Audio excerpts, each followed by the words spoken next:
Alors maintenant, on est mûr pour un premier résultat qui est assez profond, qui sera ensuite retravaillé et généralisé un peu plus tard. Donc, c'est le 1, 4C. Les conditions suivantes sont équivalentes. On part d'un P dans un polynôme dans Q de X. P est à valeur entière.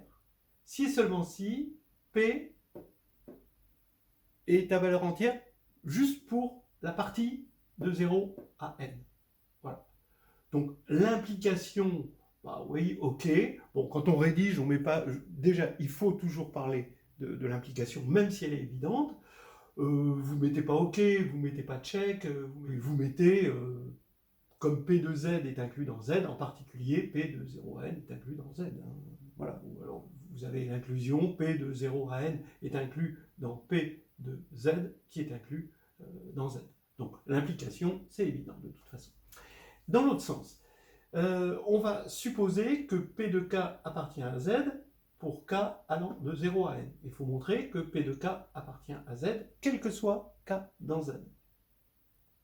Mais d'après ce qu'on a vu, si on écrit P égale somme pour K égale 0 à N de BK HK, alors a priori, comme P appartient à Q de X, ben a priori BK appartient à Q hein, pour l'instant. On a la colonne B0 jusqu'à Bn qui est égale à n fois P de 0 jusqu'à P de n, cette colonne-là, avec n, une matrice n plus 1 de taille n plus 1, un coefficient dans Z.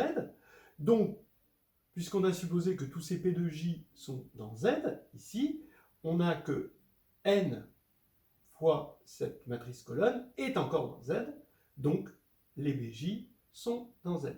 Comme les BJ sont dans Z, maintenant, P est un coefficient, est une Z combinaison de HK, d'accord? Et comme les HK, d'après ce qu'on a vu précédemment, sont tous à valeur entière, bah, P est à valeur entière pour tout M, hein, d'accord? P de M est entier pour tout M. Voilà. Ok, là on a quand même avancé, on va continuer à avancer. Hein. Alors là, j'ai l'impression qu'on fait une petite pause. Hein. Il faut montrer que HK, K dans N, forme une base régulière de Ant de Z. Donc on regarde un petit peu la définition qu'ils ont donnée dans le problème. Donc il faut que, quel que soit P dans Ant de Z, Ant, du réflexe, P se décompose de façon unique dans HK, avec des coefficients dans Z, uniques hein, bien sûr, et que les HK soient échelonnés de sorte à ce que le degré de HK soit K. Bon, ben, le degré de HK c'est bien K, cette décomposition elle est bien dans Z parce qu'on vient de le montrer, et elle est unique parce que les HK formaient une partie libre, comme c'est échelonné, voilà. Donc c'est terminé pour le petit 5, très très vite fait, et reposant. 6 petit a, montrer que P appartient à int Z avec le degré n, ça implique que factoriel n P est dans Z de X. Bon, là aussi, c'est pas trop compliqué. On prend P, on sait que comme il est de degré n, il va se décomposer avec des coefficients entiers dans les HK, K de 0 à n. Maintenant, il suffit donc de regarder ce qui se passe pour les HK. Je fais factoriel n HK, bah, c'est égal à factoriel n sur factoriel k, x facteur de x moins 1, facteur de x moins k plus 1. Bah, ça, c'est dans z de x. Ça, comme k est compris entre 0 et n, c'est dans n, dans z. Donc ça, c'est bien dans z de x. Donc, quand on va multiplier P par factoriel n, eh ben, on va avoir factoriel n ici.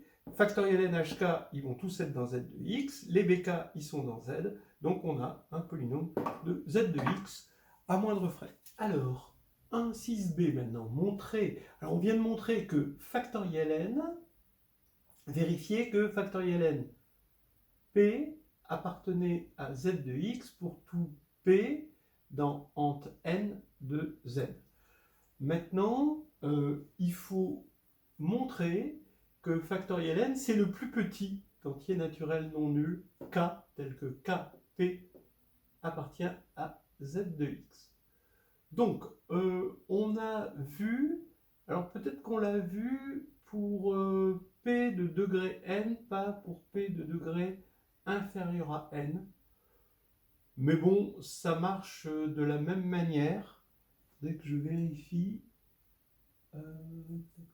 oui, j'avais envie de dire que c'est par petit a, mais il faut faire un peu plus. Hein. Donc il faut faire un peu plus que petit a, mais bon, pour factoriel n, quand vous allez faire factoriel n fois hk, bon, ça marche aussi. Alors maintenant, on a donc k inférieur ou égal à n factoriel n, puisque factoriel n va marcher. Maintenant, supposons par l'absurde que k est strictement plus petit que factoriel n, donc je vous rappelle que k doit être tout de même strictement positif, parce que c'est un entier naturellement nul, et que on ait khn en particulier, on a ça pour tout p, hein, donc en particulier khn est dans z de x. Donc on va regarder juste le coefficient principal, comme le coefficient principal de hn c'est 1 sur factoriel n, on a k sur factoriel n qui appartient à z, puisque c'est un polynôme de z de x, bah ouais. Mais quand on divise par factoriel n, ça veut dire que k sur factoriel n est strictement compris entre 0 et 1, tout en étant dans z. Bon, et ben c'est absurde. Voilà. Donc on continue. Le 7a. Montrer que int de z est un anneau intègre. Bon, on a vu que c'était un anneau. En fait, c'est un sous-anneau de Q de x. Et comme Q est un corps, Q de x est intègre. Voilà. Donc, comme c'est un sous-anneau d'un anneau intègre, qui peut le plus, peut le moins, donc c'est intègre aussi. Voilà. Ant z étoile, ce sont les inversibles de ant de z. Alors évidemment, qu'est-ce que ça veut dire inversible? Ça veut dire qu'il existe, c'est les p dans ant de z, tel qu'il existe q dans ant de z, tel que p fois q est égal à l'élément neutre pour la multiplication. Bon, bah, cet élément neutre, c'est forcément 1. Hein. Il n'y aurait pas d'autre élément neutre que 1. Je dis ça parce qu'on ne nous demande pas de montrer que c'est un sous-anneau, on nous demande de montrer que c'est un anneau. Si c'était un sous-anneau, il prendrait l'élément neutre directement. Là, c'est un sous-anneau, bon, on a montré finalement que c'est un sous-anneau qui contient 1, donc forcément, c'est 1 l'élément neutre. Ouais, on peut le dire comme ça. Bon, je pinaille. Mais peut-être que le correcteur pinaille aussi, j'en sais rien. Ici, j'ai une inclusion évidente. Je vais montrer que ant z étoile, c'est égal juste au polynôme constant, plus ou moins 1. Donc l'inclusion est évidente. 1, son inverse c'est 1, moins 1, son inverse c'est moins 1. Et les deux sont dans ant z, évidemment. Mais l'inclusion directe. Donc je vais prendre P dans ant z et inversible. Donc Q est dans ant z, d'accord, avec PQ égale 1. 1 qui est bon, l'élément neutre, j'affirme hein, que comme il est dans ant z, et que ant z est un sous-anneau finalement de Q de x, ils ont le même élément neutre pour la multiplication. Donc ici on a PQ égale 1, donc maintenant je prends le degré, évidemment P est différent de 0, j'ai le droit de prendre P et Q sont différents de 0, d'après ça. Donc j'ai le droit de prendre le degré est additif, parce qu'on est sur un corps. Degré de P plus degré de Q est égal au degré de 1, qui est égal à 0. Donc, comme ils sont positifs tous les deux, on a degré de P égale 0. Donc, comme le degré de P est égal à 0, P, il appartient à ant indice 0 de Z, ant indice 0 dont on a prouvé qu'il est engendré par H0 sur Z. C'est-à-dire que ce sont des Z combinaisons linéaires, mais juste de H0. H0, c'est 1. Hein. Donc c'est Z, finalement. Voilà. Donc comme P appartient à Z, et qu'il est inversible ici dans Z, donc Q aussi appartient à Z, donc ça va être plus ou moins 1, P égale forcément plus ou moins 1, et on a l'inclusion dans l'autre sens. C'était un petit peu plus délicat, c'est-à-dire que ça donne l'impression d'être évident, mais il y a des non-évidences. Par exemple, int 0, c'est juste H0. Ça, je pense que ça, fallait y penser, hein, qu'on n'est pas juste dans z de x. Hein. On n'est pas en train de regarder les inversibles de z de x. D'ailleurs, hein, on a un truc, hein, c'est que si a est un anneau intègre, les inversibles de a de x, c'est a étoile. Et ça, bon, c'est un théorème. Mais là, c'était un peu différent. Alors, maintenant, on attaque une question qui est plus retors qu'elle en a l'air. Au début, on se dit c'est difficile, après on se dit ah ben non, finalement c'est vachement facile, et puis après on se rend compte qu'il y a des finesses. Alors, HK, il faut montrer qu'il est irréductible dans ant de Z. Non, il est dans ant de Z, oui, ça c'est clair, mais irréductible dedans. Ça veut dire quoi? Ça veut dire que HK est égal à PQ, s'il se décompose en P fois Q avec P et Q dans ant de Z, alors P ou Q sont inversibles, mais inversibles dans ant de Z. Voilà, hein, c'est ça qu'il faut montrer. Alors quand même, hein, c'est quand même assez bizarre, parce que HK n'a rien d'irréductible au départ. Il se décompose en K facteur de degré 1, mais évidemment pas dans 2Z, parce qu'il y a 1 sur factoriel K. Quoi, hein. Sauf pour H0, où lui s'en sort pas trop mal, et X aussi, bon, on s'en sort pas trop mal. Voilà, c'est des exceptions. Alors, allons-y pour une preuve. On va appeler AP et AQ les coefficients dominants de P et Q. dP et dQ, les degrés de P et Q. Bon, évidemment, on a dP plus dQ égale degré de HK, donc K, ce qui fait que dQ est égal à K moins dP. On regarde juste les coefficients dominants. Les coefficients dominants nous donnent que 1 sur factoriel K, ici c'est le coefficient dominant de HK, est égal à A indice P fois A indice Q. D'accord? Forcément.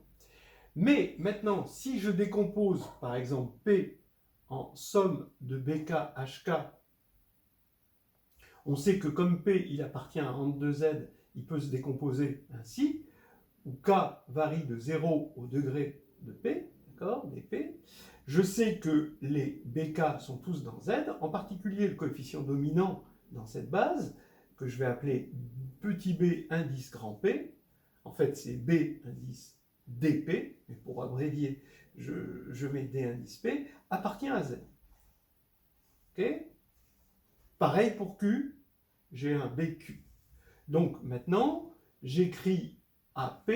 AP, c'est le coefficient dominant dans la base canonique de Z de X. Ici, de Q de X plutôt.